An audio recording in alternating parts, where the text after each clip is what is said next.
This is the Storyworks Roundtable, where we have conversations about craft, because becoming a successful author begins with writing a great story. Hello and welcome to this week's Storyworks Roundtable. Today, Kathryn and I are talking about backstory. So, I think we've both had it coming up recently in our discussions with other writers. Mm-hmm. Are any thoughts jumping to the fore? A good starting point for our discussion? I think the biggest thing I've noticed is that knowing when to bring the backstory into play, right? Relevance. And I think that's where I've been really having a lot of conversations lately is when is this relevant? When does your character really need to know this? And I think it's so easy to say as an author, well, they need to know everything right now so that when it comes up later, they already know it. And the reality is that's not true in a lot of situations. Maybe for certain pieces of information that are really core to the development of your story, sure. But in a lot of situations, you can leave those reveals for later and they actually add richness and depth as you go along, rather than just feeling as a reader like I just read 6 pages of explanation. Oh, no. Or a backstory in quotation marks that could have been split up and used a lot more usefully throughout the story rather than just handed to me right now when I have no context or need for them. Mm-hmm. Yes, and I would go so far as to say backstory should only be introduced into the now story when it's relevant. If it's not relevant in the moment, a reader might consume it and think, oh, that's interesting. But then it's not serving the story in the moment. It's not advancing the story. And so you can't really expect the reader to retain that information. No. It's sort of like, watching an infomercial or something, a YouTube video, kind of goes in and out. But when you place it strategically and purposefully so that it is informing the action of the moment in the story, then the reader's going to engage with it on a deeper level and retain it. And it will expand our experience, deepen, enrich our experience of the scene we're in. Yeah, 100%. I think the particular person that I was working with, she had a lot of these moments where she was like, well, my protagonist needs to know this, right? And I was like, great, you need to have your protagonist know something. There was a lot of explaining to the protagonist because she was new to the world thing. Oh, right. I was like, great. If your protagonist needs to know this, you need to build a scene in which her finding this out makes sense, right? Instead of just being like, I need this piece of information. Psh. Like, okay, author, you say you need this piece of information here, then you need to create a scene or a movement throughout your plot where this piece of information is a critical role, or she's learning it in a way that makes sense to her character and to her growth so that your reader buys it and remembers it, and then it matters. Yes. So I think this is a newbie writer mistake in a lot of ways, right? Where she just didn't know what to do with the information that she knew she needed to somehow convey. Right. And it's like, well, you can craft that into something really cool or really powerful or really helpful to your character arc or really thematic, right? You have a lot of play there. If you think this is something that needs to happen or this is something that needs to be conveyed, then let's figure out how to do it. And, using mentor-apprentice relationships or using, this or that or the other thing where she's growing as a character and turning into the protagonist we need her to be at the same time as learning the information that the reader needs to know down the road. Right. Yes. And I think as writers, it's important everyone remember there's a difference between what a character needs to know and what a reader needs to know. And there's a difference between backstory and world building.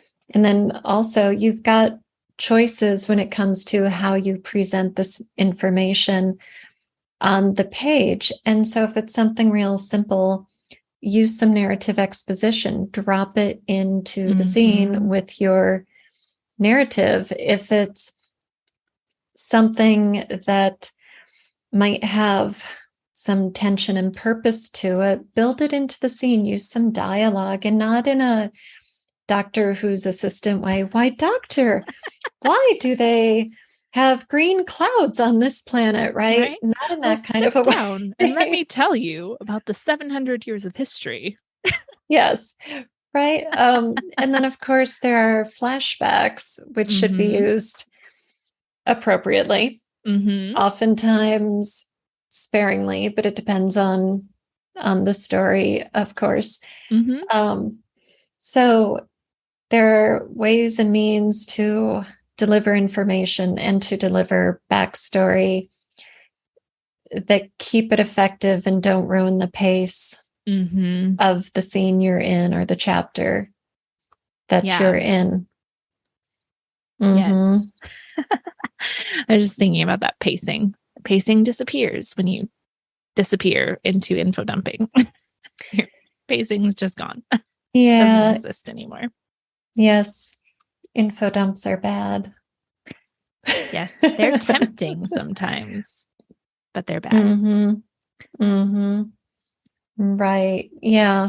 Yeah. The story I'm working on right now has a ton of backstory and it's omniscient. So I go into details about characters in a scene that are meant to engage us with that character. Right. They're not necessarily meant to advance the plot, but they're to advance our understanding of the whole, and they're placed where they make sense and also where they aren't disturbing the flow of the plot. So you have scenes where the action is quiet. Right. Scenes that are character focused. And then you can add in some of this material and it's pleasurable for the reader instead of disruptive to the story. Yeah. Well, there's that reminder again that your whole book is not just plot, right? We have characters, we have theme, we have these other things that need to move and grow. And I think, I mean, I'm going to go out on a limb here and you can correct me, but it feels like backstory is just really, it's character focused, right? And so although you may utilize backstory in your plot, I think when we're going into backstory, it's going to be character focused. And I think growing your character and having that arc, that drives the book forward, regardless of whether or not it's moving the plot. And I think, just because it's not directly action plot moving, doesn't mean it's unnecessary. So, right. No, exactly. You're spot on. Backstory is information about a character's past that is relevant to the now story. And if it's not relevant, then it's history. It's things you might know about the character that you created, developing that character, but we don't need it on the page. Backstory is something that we need on the page in this particular spot for a particular reason, right? For certain discovery, for certain character development, shaping of the character's arc, for learning about a character's motivation in a particular situation or I think I read somewhere, and again, I'm never one to advocate for formula writing. Like I really am not. I feel like that's just a myth. But I read somewhere about like using a secondary character, like a primary supporting character's backstory reveal in part of Act 2 to help, complicate the protagonist being able to use them. And it was like this whole like, do this at this point. But then I was reading some other stuff and kind of seeing this reveal happening in places and going, oh, like that's a really good example of how you use backstory to complicate your protagonist's relationship with somebody that maybe they thought was just their best friend, or, somebody that they could always count on. But then something comes up that you learn about from their past that complicates that relationship, thereby complicating their being able to rely on them maybe in the climax. Right. Right. Is that genre specific or is I don't it? remember. I read it and kind of dismissed it as a formula, but I do know it was. Yeah. So if anybody's like, "Oh, I know what that is," like that's probably where it came from. I just I don't particularly like the at 60% do this, at 75% Yes, do that. Because I feel like story has a lot more flex than that. But it is a cool definitely. tool to be able to use to help put pressure on your protagonist into Mm-hmm. a climactic moment where somebody that they thought they knew has a revelation, right? Where they reveal backstory Right. that then affects their ability to trust or affects that relationship in some way. Yes. Yeah. I think with that sort of advice, you have to be mindful of point of view. What point of view are you writing in? If you're writing a single point of view story, whether it's in first or third, you don't get to violate that to reveal a supporting character's backstory.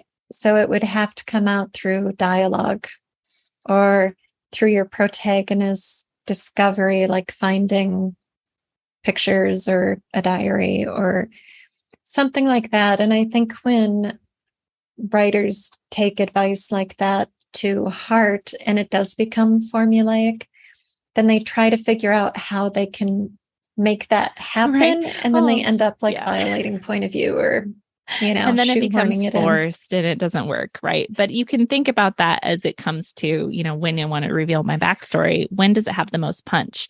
When does something like this directly affect my protagonist's ability to do what they have to do? Mm-hmm. So especially in stories where you're relying on not necessarily multiple point of view, but on an ensemble cast, right? Where your protagonist has to rely on the people around them. Like, when can you deliver a backstory punch that's going to affect the continuity of the team or their ability to get something done or, whatever it is. So, Right. Mm-hmm. Did you miss the live creative writing workshops I held this fall? If so, don't worry. They are still available as pre-recorded, self-directed workshops at StoryWorksFiction.com. You can get writing backstory into your now story, weaving together character, plot, and theme, and making your readers fear and fear for your characters today.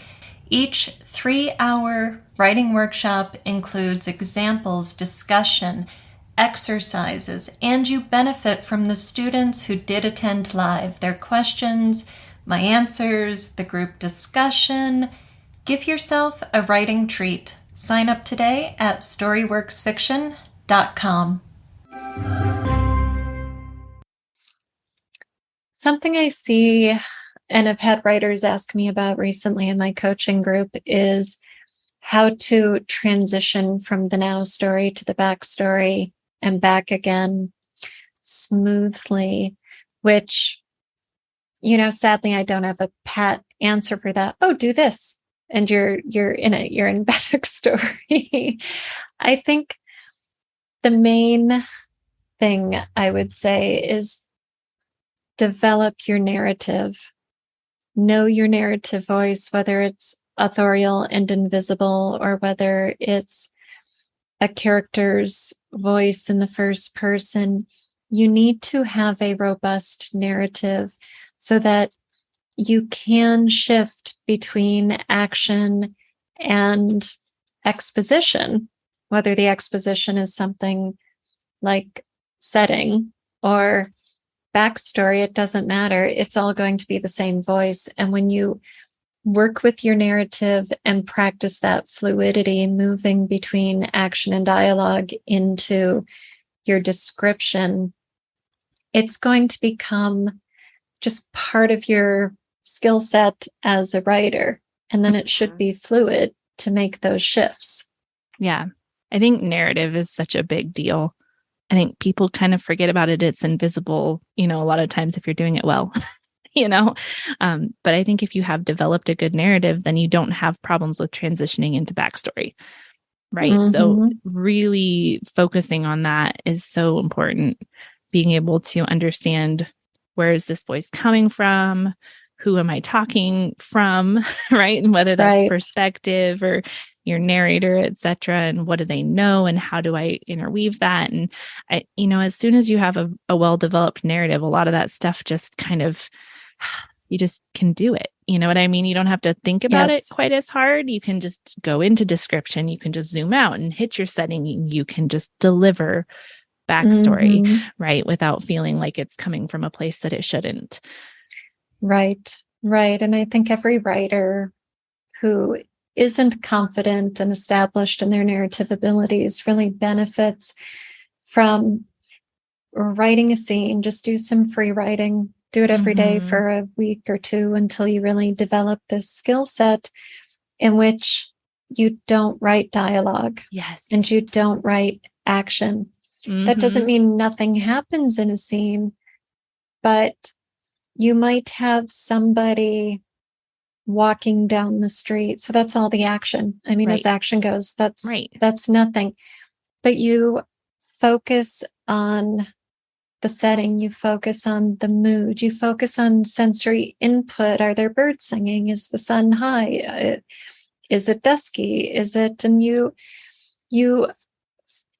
go from just describing something using your narrative voice to, okay, now I'm going to do that free writing. I'm going to do descriptive writing. And somewhere in the middle of this, I'm going to find a transition point, and I'm going to reveal something about the past. Yes. Yeah. Go interior, right? Because you can kind of go from that exterior, dive interior, and give us that backstory. I love that. That's a fantastic prompt. Thank you. Yes. And remember that backstory isn't a memory, right? No. So you can reveal backstory by going into the character's thoughts, but you aren't going to want to do that often in a book. It would become tedious, and it would feel like, here's where the author inserted a memory, right? So use your narrative exposition. Use your authorial knowledge of this character's existence to expose something. And so I was just teaching Ethan Frome, so I'm going to talk about it for the third episode. Which really just means everyone should probably go read Ethan Frome. Go read Ethan Frome because it's brilliant. Yes. And it's all up in my head because I was just working with it as an example with my coaching group. There's early in Ethan Frome, he is walking along, and we've got this beautiful winter setting and the feeling of the bleakness and the coldness and such. And Wharton describes the sky, and Ethan has this thought that it feels like he's in a vacuum. I mean, he uses a different word, like an uncharged something, because this is turn of the century and physics was different and technology was different. So his reference point is different, but we have this setting, we see him walking, he has this thought. So there's that interiority about feeling like between the sky and the earth, he's just in this hanging, cold, empty air. And then Wharton transitions right into backstory. That thought and that terminology he uses is the trigger that takes the narrator, the invisible authorial narrator, into exposition, which exposes to the reader something about Ethan's history. 4 or 5 years ago, he had taken a course at the technical college over in whatever town, and he had studied with a physics professor and blah, blah, blah. And although he couldn't continue his studies and go down that career path, that has forever shaded his thinking and his worldview. And so we see how we know so much more about Ethan as a character and his history and his dream that didn't come to fruition. And even though he's just a farmer on the East Coast at the turn of the century, he still has the scientific sensibility. He still thinks in those terms. He still sees the world that way. And so it's relevant to the now moment, even though the now moment is just him walking along a village street. Yeah. Yeah. So everyone needs to go do this free writing prompt now. Yep. Go read Ethan Frome. Go do your free writing. Report back. We want to hear. Right. Yes, definitely. You can come on the show and do the round table with us. It would be fun. Yeah. Mm-hmm. There you go. Yeah. No, yeah. Narrator, narrative, diving in between those transitions. I feel like transitions scare people, and really they're just moving from one sentence to the next sentence and just making sure it doesn't clunk. Right. And there's so many ways to connect. There's so much connective tissue that you can use in words. You can steal words from the previous sentence that directly relate to the thing that you're going to relate, so that it feels like it's just flowed right from one to the other. Right. I mean, you have his thought that is technical term, which then you talk about a technical school. It's like, there it was. Like, that's all you really need. You just think about the way that our brains connect things together, right?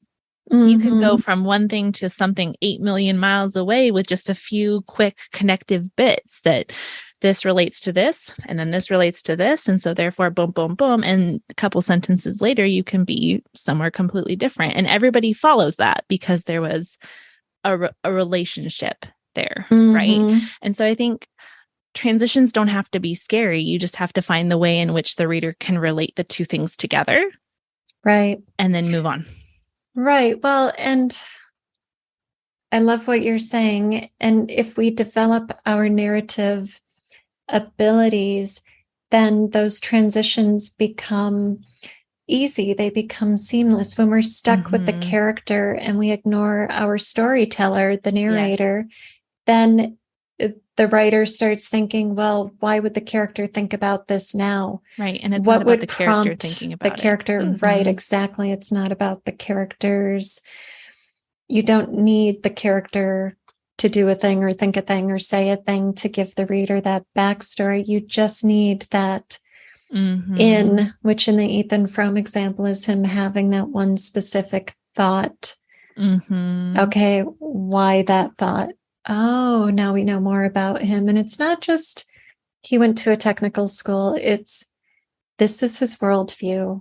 This is part of who he is. Yeah. So cool. It is. I know. I love nerding out about writing stuff. It makes me so happy. Thank you for listening to the StoryWorks Roundtable. Find all our shows, show notes, and videos at storyworkspodcast.com.